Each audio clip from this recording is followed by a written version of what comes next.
So moving on from integration, which was the last big topic of the course, we are now going to move in what is going to seem like a completely different direction. Uh, Pretty much all of the course up till now has been focused on integration as its main topic. Like we started with applications of the integral, and then we moved on to more general integration techniques. We're getting away from that completely now. So the remainder of this course is going to be about developing the theory of Taylor series. So this first section of this new portion is going to be called sequences.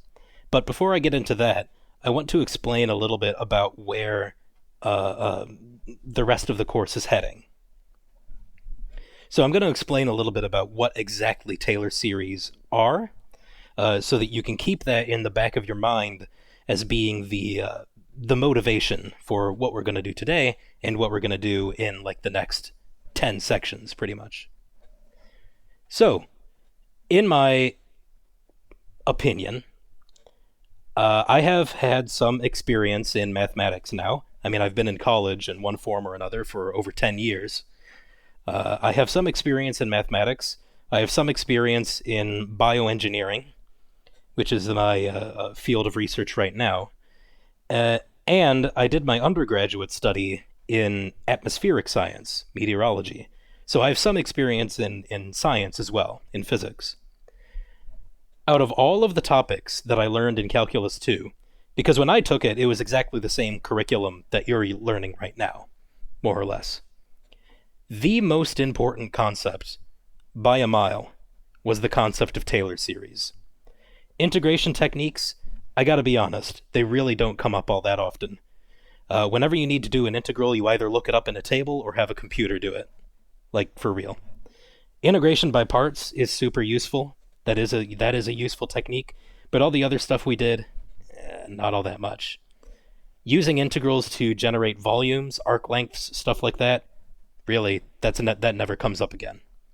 And that's more there just to illustrate the applicability of the definite integral, rather than to show you anything terribly useful.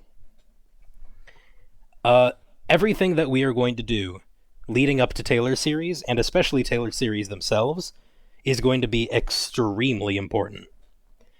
This method is ubiquitous in science. So let me explain a little bit about what this idea is, and why it's so important in science and engineering, and, pretty much any field that uses mathematics in an applied context, including mathematics itself. The field of complex analysis makes very, very liberal use of this idea. So, the basic idea is that if you have a function and it is differentiable, we can replace this function with a polynomial approximation. So this can be any function, as long as it's differentiable. So it has to be smooth, right? It has to have a somewhat smooth graph. We can replace this guy with a polynomial that approximates it. A polynomial that emulates its behavior to any desired, up to some degree of precision. And then if we want a greater degree of precision, we can come up with a polynomial that does that. And it's clear why this is going to be important, because polynomials are easy to work with, whereas this generic function may be tremendously complicated. Now, we have already done this in some sense. So remember, in Calculus 1, the very first application of the derivative that we discussed was its use in constructing tangent lines. So, if you have some graph, the graph of a function, and you look at some point on the graph, say at x equals a, the tangent line to the graph at that point is given by this formula. So notice the slope of the line is the derivative at that point, right? That's how we understood the derivative from the earliest days of calculus, is it gives you the slope of the tangent line. And at that point, you might have been asking yourself, well, who cares? Well, if the function is differentiable, then that means that if we zoom in on this point, the point where we took the derivative, eventually the graph is going to look like a line, the tangent line. In other words, if you zoom in far enough, the function is going to be indistinguishable from this dude. So that means if you were looking at values of x that are close to a, then you can replace this function that you were given with a linear approximation. Well, needless to say, this is much, much, much easier to work with than whatever you were given. So, indeed, if you are justified in replacing a function with a line, then all computations with that function will be drastically simplified.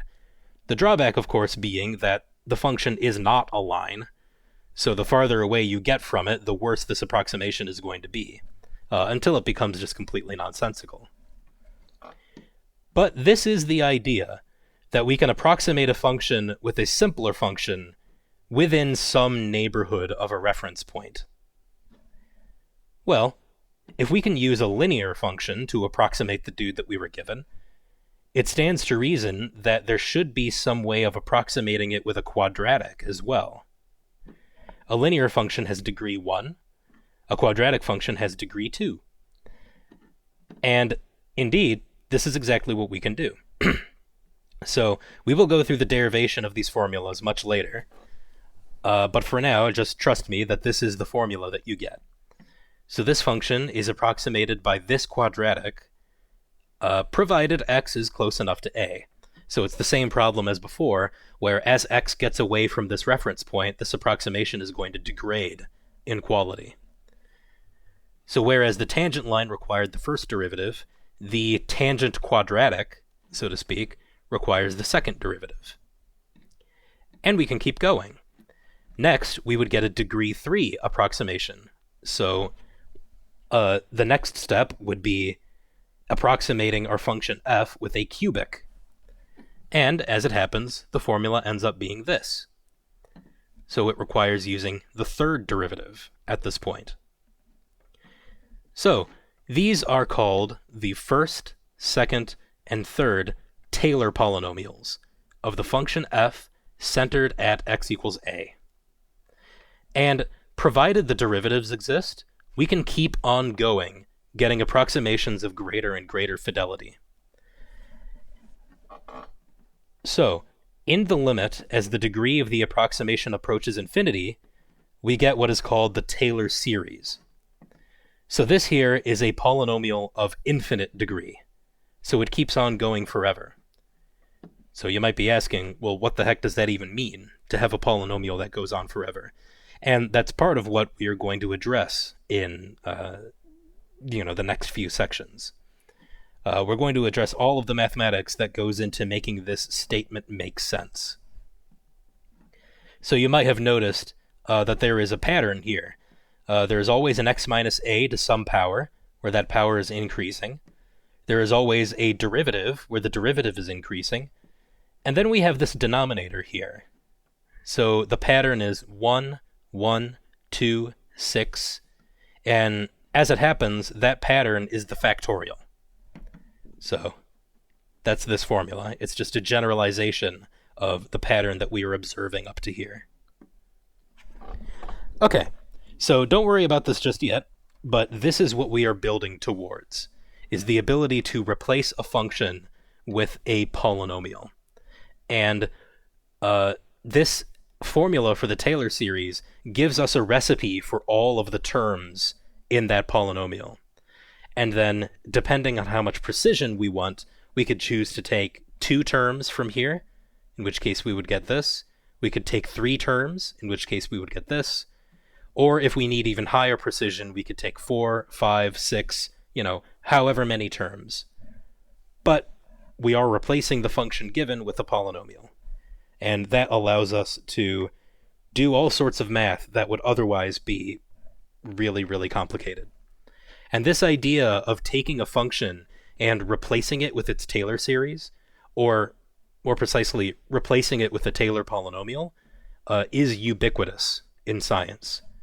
That is often the first step in physics, is you have some function that represents an unknown quantity, And like the first thing you do is, okay, well, take the second Taylor polynomial, and then blah, blah, blah, blah, blah.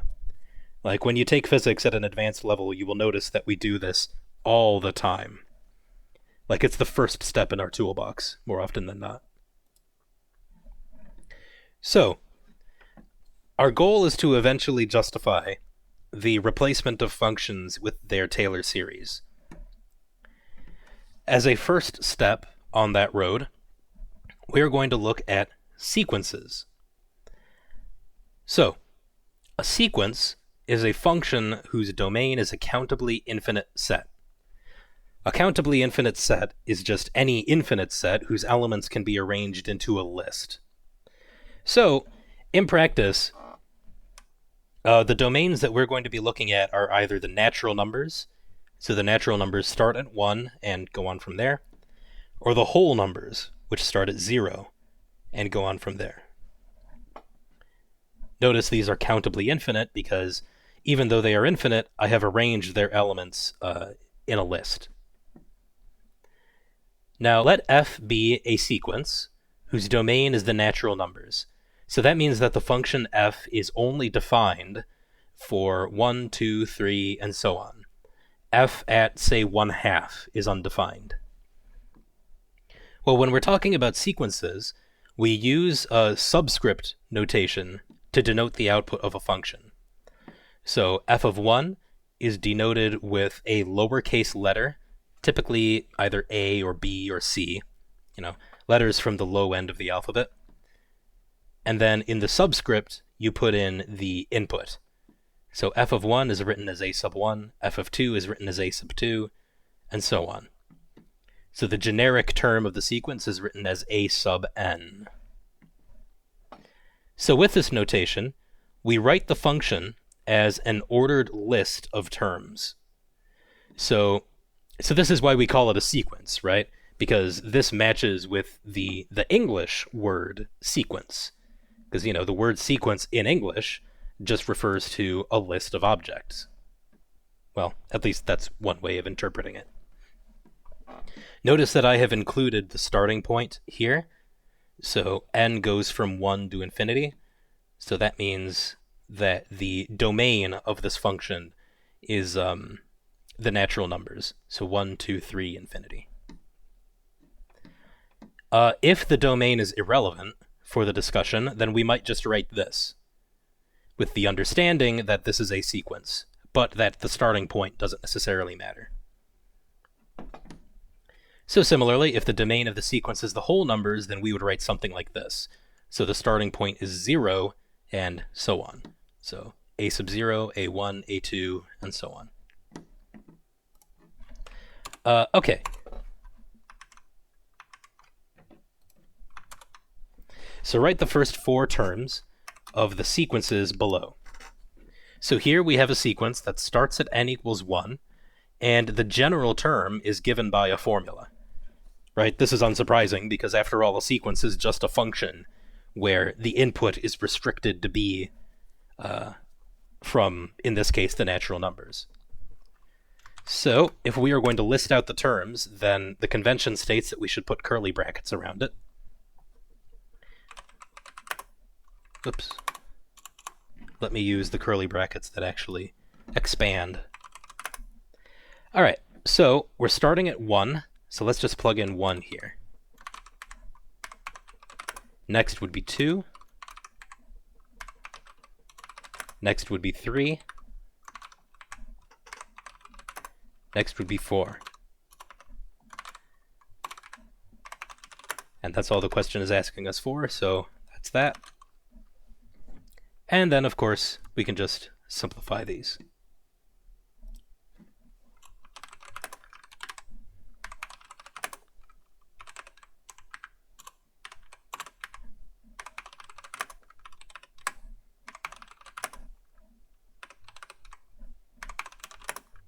Like so.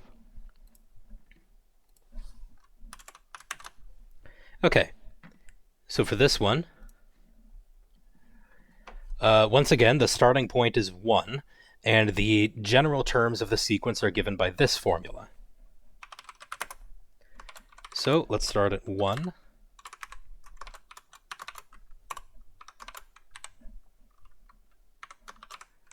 and go from there.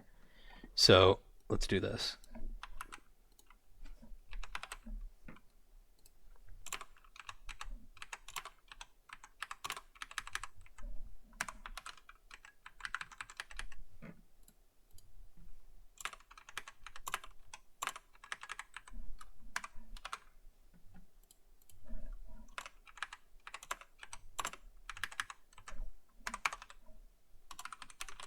So nothing terribly interesting here. We're pretty much just plugging numbers into a formula and then proceeding.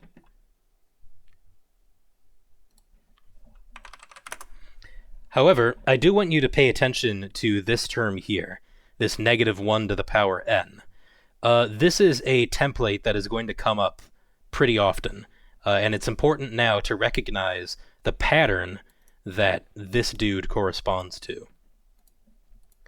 So notice, first we have negative 1 to the power 1, so that's just negative 1.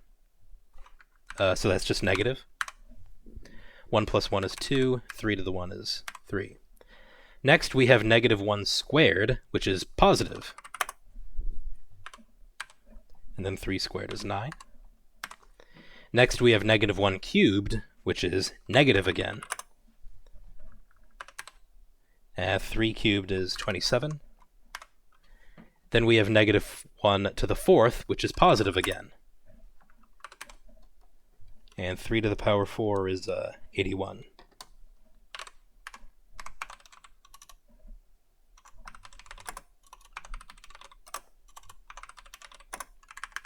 So, notice that the terms of our sequence have alternating sign.